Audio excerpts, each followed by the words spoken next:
नमस्कार, तुम्ही पाहत आहात मुंबई न्यूज 9। काही खास बातम्यांपासून सुरुवात करूया।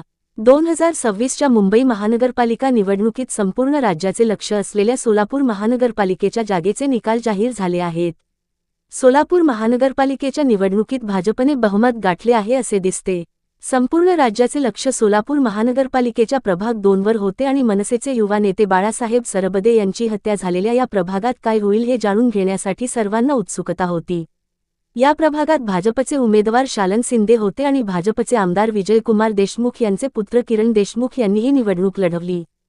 परिणामी प्रभाग 2 मध्ये भाजपचे सर्व उमेदवार विजयी झाले आणि किरण देशमुख यांचाही 11,000 मतांनी मोठ्या फरकाने विजय झाल्याचे उघड झाले। शिवसेनेचे गणेश कुलकर्णी यांचा किरण देशमुख यांच्याशी थेट सामना होता।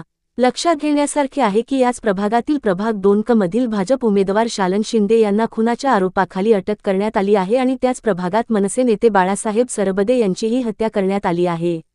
त्यामुळे सर्वांच्या नजरा प्रभाग 2 मधील निकालांवर होत्या। सोलापूरच्या प्रभाग 2 मध्ये भाजपचे 4ही उमेदवार विजयी झाले। मनसे नेते प्रशांत इंगळे यांनी संतप्त प्रतिक्रिया व्यक्त केली। मनसे नेत्यांनी म्हटले की ही लोकशाही आहे आणि डॉक्टर बाबासाहेब आंबेडकरांच्या संविधानाची हत्या होत आहे। येथे एक खून झाला आहे। उमेदवार पहिल्या दिवसापासून तुरुंगात आहे, तरीही तो पहिल्या फेरीपासून आघाडीवर आहे। तोच उमेदवार 4,000 मतांच्या फरकाने निवडून आला। सोलापूरमध्ये मनसे लोकसभा प्रमुख प्रशांत इंगळे म्हणाले की ही निवडणूक सत्ता आणि पैशाच्या जोरावर लढली गेली आहे। जर एखादा उमेदवार तुरुंगात असूनही आणि खुनाच्या आरोपांना सामोरे जात असताना जिंकत असेल तर आपण मतदारांनी याचा विचार केला पाहिजे। दरम्यान सोलापूर महानगरपालिकेच्या प्रभाग 2 मधील भाजप उमेदवार शालन शिंदे यांच्या विजयानंतर मनसेचे पदाधिकारी नाराज झाले।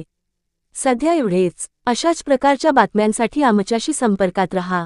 तोपर्यंत निरोप।